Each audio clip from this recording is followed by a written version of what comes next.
Hello guys, kamusta na kayo? Andito na naman tayo sa ating test run news cooking. For today, samahan nyo ako gumawa ng pork tocino. Tamang-tama to sa ating breakfast. Gamit tayo ng pork asim,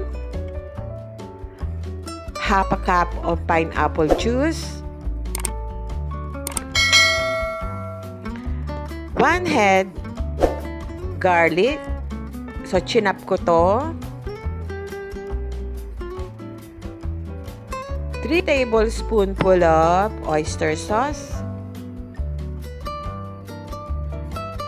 And then, gamit din tayo ng Knorr seasoning. And then, a few drops of red coloring.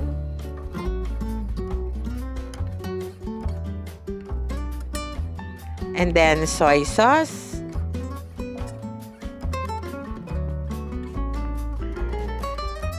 Black ground pepper,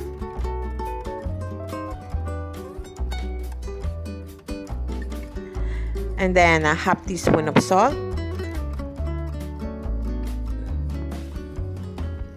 3/4 cup white sugar, or pwede ring brown sugar. Naubusan kasi ako ng brown sugar, kaya white sugar ang ginamit ko for today. And then 3 tablespoonful of ketchup. So, ayan guys, ang mga ingredients for our pork tocino recipe. So, samahan nyo ko guys sa paggawa ng ating tocino.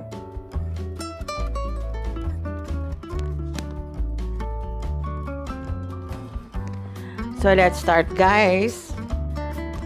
So, ilagay muna natin ang ating pineapple juice, half cup.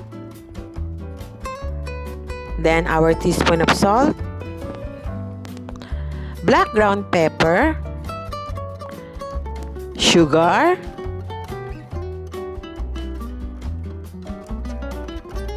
and then our chopped garlic,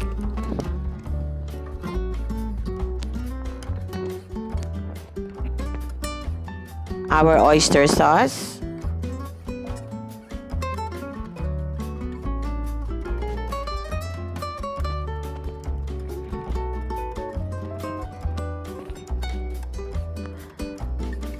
our 3 tablespoonful of ketchup,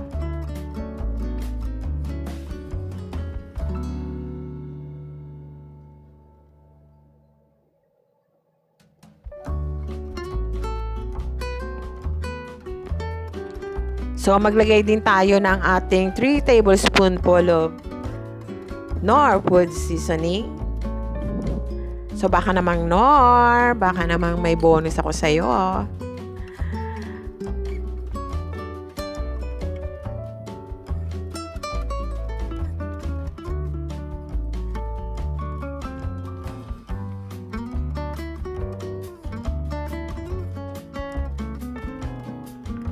Add in din tayo ng 2 tablespoonful of soy sauce.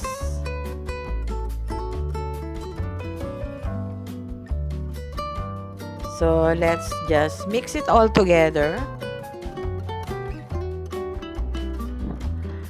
Mix them well.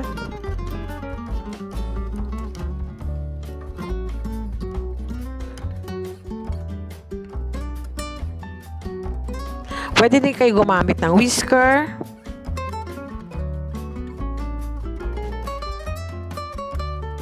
Pero sa akin, okay na tong aking ginagamit. Masipag naman ako maghalo. So, ayan guys. I-mix lang natin maigi. So, ayan guys. Ready na natin ilagay ang ating main ingredient. So, ang ating pork. So, ayan guys. Imamarinate na natin siya sa ating mixture.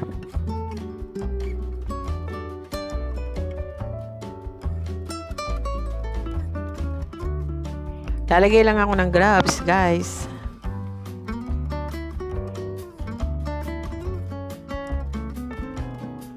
So, ayan. Mix them all together. So, So, ayan guys, masarap na lalabas siya ng ating tocino since kompleto tayo sa ating marinating ingredients.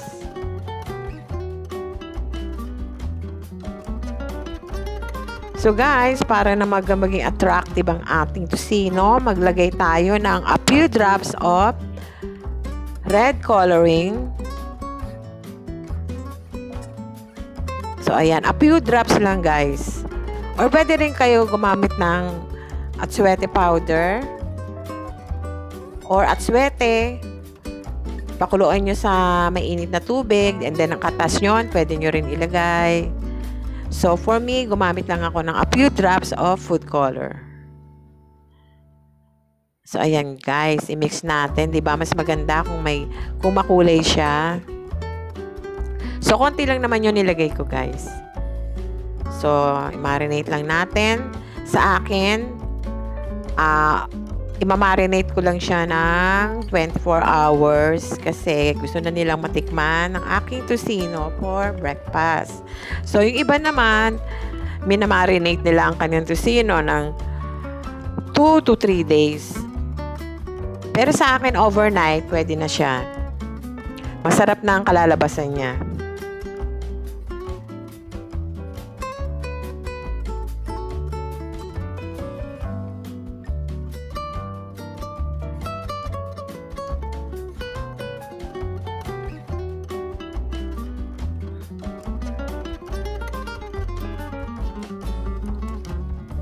So, i-massage lang natin siya para ma-incorporate ang katas ng ating mixture sa ating pork.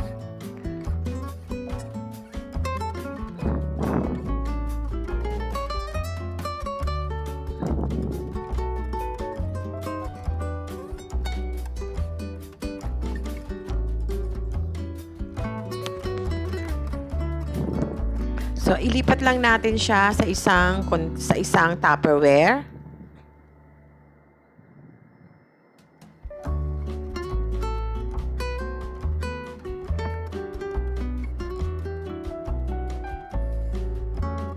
Ayan guys, nilipat ko lang siya sa ating Tupperware.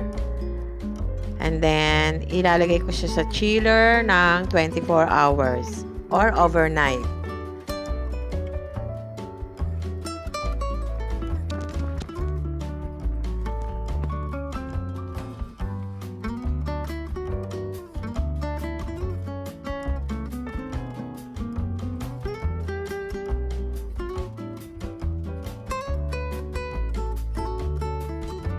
So, after 24 hours na pagkakababad, ready na natin siyang i-fry. So, ayan guys, meron na tayong pang breakfast. So, ayan guys, gamit tayo na non-stick pan. So, mas advisable yung non-stick pan para hindi tayo mahirapan sa pag-flip over ng ating tocino later on.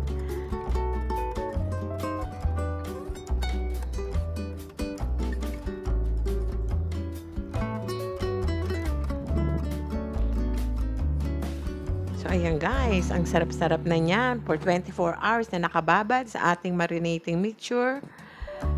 So, inilagay ko lang siya sa aking chiller for overnight.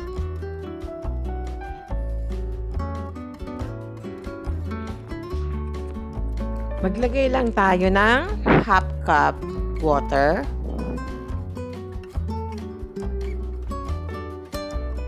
Para mapakuluan natin ng bahagya ang ating tocino, ang ating pork tocino. So, para matenderize siya.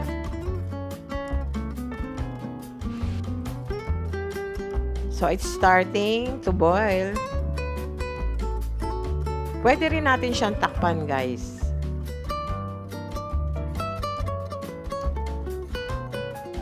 So, ayan guys, naamoy ko na siya. Bang-bango ng aroma. So, after simmering, so, ayan na. Nag-evaporate na ang ating water. So, malapit na siya makaramelize. So, flip over lang natin siya from time to time para hindi masunog ang kabilang side. So, tiyaga natin siya i-flip over from time to time. So, nag-start na siya makamaramize. Naku, kung maaamoy nyo lang guys. Napakabango niya. Ang sarap na kumain.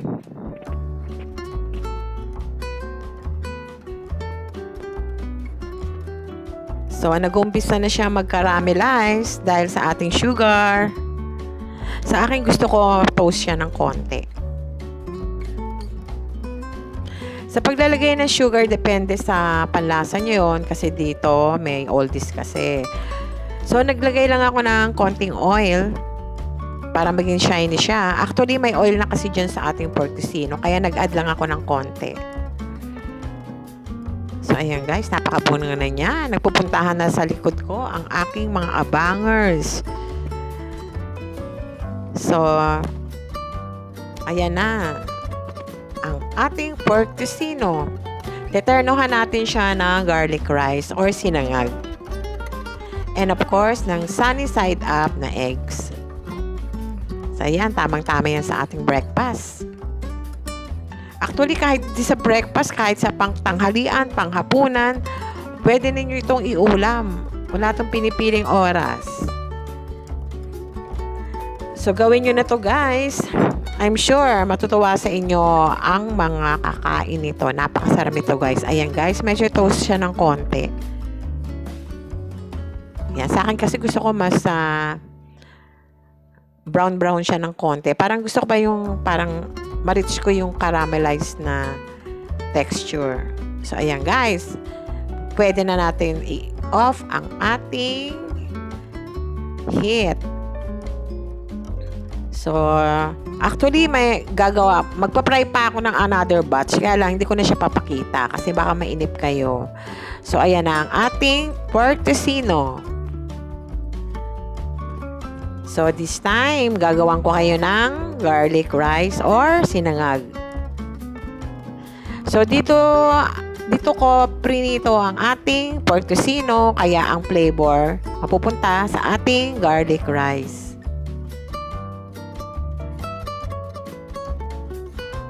So, ayan, i-fry lang konti natin ang ating garlic.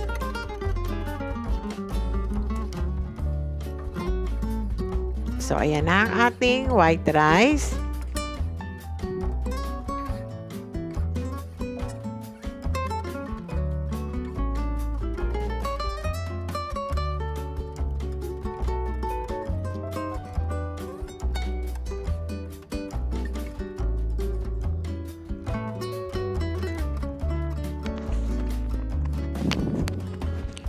So, halo-haluin lang natin siya ng konti.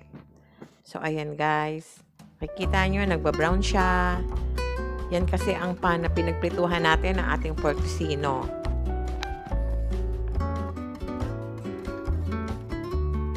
So, ayan guys. Naku, masarap yan.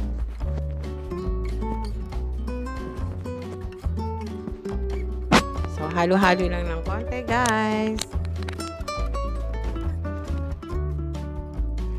Ayun guys, sumahalo na ang flavor ng ating pork tocino.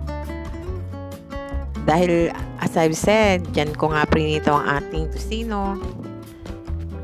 So, ang sarap niya guys. Naku, can't wait to eat na.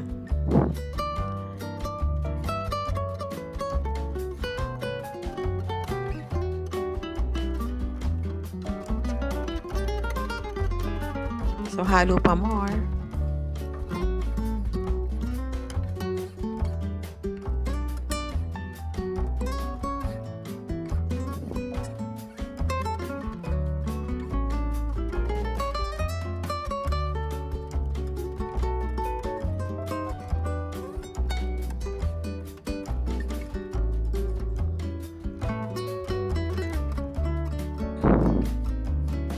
So, maglagay lang tayo ng salt. Ayan. Salt yung inilagay ko, guys. So, haluin ulit natin siya na maigi. Para ma-distribute ang salt na inilagay natin. So, let's mix it well.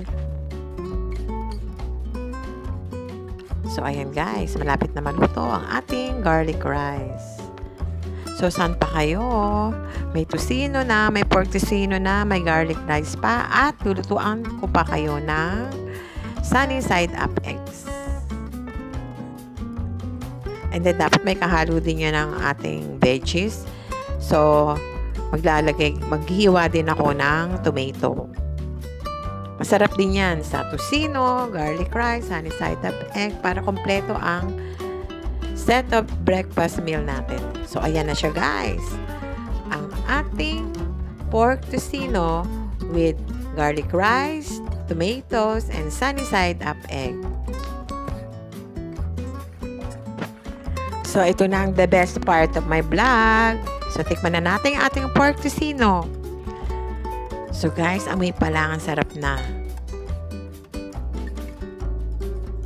So guys, ang sarap. Tama-tama lang ang kanyang timpla, ang kanyang tamis, at napaka-flavorful niya. So guys, sana gumawa kayo ng inyong sariling pork tocino at makakamenos pa kayo sa inyong gastos. At marami pa ang inyong magagawa. So, ayan guys. Nako, napakasarap niyan guys. Pwede yan. Tama-tama yan sa breakfast ng anak nyo, ng family ninyo. Actually, pwede rin yung mapang-ulam sa tanghalian, sa inyong dinner. So, any time of the meal, pwede nyo siyang kainin. So, ano pa yun naantayin nyo guys? Gumawa na kayo ng pork tocino. So, just follow my recipe. And I hope guys, you continue supporting my vlog. Please like, share, and subscribe to Tess Aranyes Cooking. So, until my next vlog, thanks for watching. See you soon. God bless.